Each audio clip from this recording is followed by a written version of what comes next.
समय गवाही लेते हैं तब तक बहन अमन जैम सॉरी जय मसीह की बेटा, वेलकम बैक।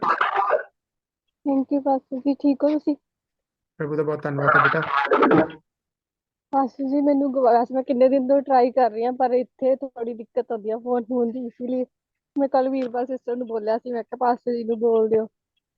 ਪਾਸਟਰ ਜੀ ਪਿਛਲੇ ਮੰਥ ਮੈਂ ਤੋਂ ਕਰਵਾਈ ਸੀ ਨਾ, ਮੇਰੇ ਉਹਦੀ ਰਿਲੀਜ਼ ਮਿਲ ਗਈ ਸੀ, ਜੌਬ ਕੰਮ ਦਾ ਮਤਲਬ ਇਸ਼ੂ ਆ ਰਿਹਾ ਸੀਗਾ।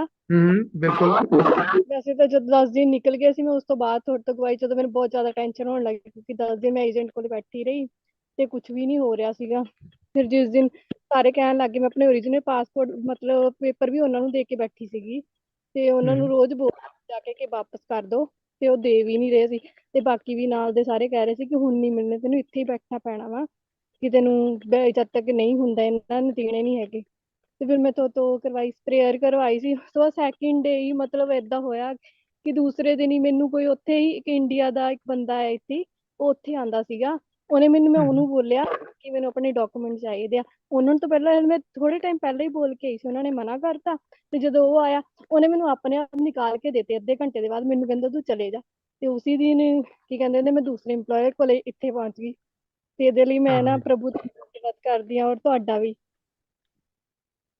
सारा इज्जत जलाल आदर मान थी प्रभु यीशु। ਮਤਲਬ ਮੈਂ ਇੱਥੇ ਆ ਕੇ ਮਤਲਬ ਪਹਿਲਾਂ ਜੋ ਮੈਨੂੰ ਦਿੱਕਤਾਂ ਸੀ, ਮੈਨੂੰ ਐ ਸੀਗਾ ਵੀ ਨੈਕਸਟ ਜਗ੍ਹਾ ਤੇ ਵੀ ਏਦਾਂ ਹੋਊਗਾ, ਮਤਲਬ ਜੋ ਮੈਂ ਚਾਹੁੰਦੀ ਸੀਗੀ। ਇੱਥੇ EMPLOYER ਜਿੱਦਾਂ ਦੇ ਹੈਗੇ ਆ, ਮੈਨੂੰ 15 ਦਿਨ ਹੋ ਗਿਆ, ਮਤਲਬ ਵਧੀਆ ਨੇਗੇ, ਬਹੁਤ ਅੱਛੇ ਨੇ। ਤੇ ਅੱਜ ਮੇਰੇ ਉਹਨਾਂ ਨੇ ਸਾਈਨ ਵੀ ਕਰਵਾ ਲਏ ਵੀਜ਼ੇ ਦੇ ਲਈ, ਮਤਲਬ ਕੋਈ ਇਸ਼ੂ ਨਹੀਂ ਆਇਆ ਹੈਗਾ। ਮਤਲਬ ਹੁਣ ਅਪਾਇੰਟਮੈਂਟ ਮਿਲ ਜੂਗੀ ਵੀ ਕਿ ਮੇਰੇ ਇਮੀਗ੍ਰੇਸ਼ਨ ਹੋ ਜਾਏਗੀ। आमीन। सारा इज्जत, सारा जलाल, सारी हशमत, सारी कुदरत यीशु मसीह नासरी ਨੂੰ ਦਿੰਦੇ ਆ। ਬਿਲਕੁਲ ਬੇਟੀ ਇਮਾਨ ਜਿਹੜੀ ਹੈ ਸਾਡੇ ਨਾਲ ਬਿਲਕੁਲ ਜੁੜਦੀ ਸੀ, ਔਰ 15 ਕਾਫੀ ਦਿਨਾਂ ਤੋਂ ਨਹੀਂ ਆ ਰਹੇ ਸਨ ਕਿਉਂਕਿ ਜੌਬ ਦੀ ਇਸ਼ੂ ਸੀ। ਔਰ ਖੁਦਾਵੰਦ ਨੇ ਉਹ ਬਿਲਕੁਲ ਜਦੋਂ ਮਿਲकर ਅਸੀਂ ਦੁਆ ਕੀਤੀ, प्रार्थना की थी, वो जॉब इशू सॉल्व हो गया, वीजे का इशू भी सॉल्व हो गया, डॉक्यूमेंटेशन का इशू भी सॉल्व हो गया। और जिस जगह गए ने खुदावंद ने उन्होंने वास्ते बहुत बड़ा काम किया।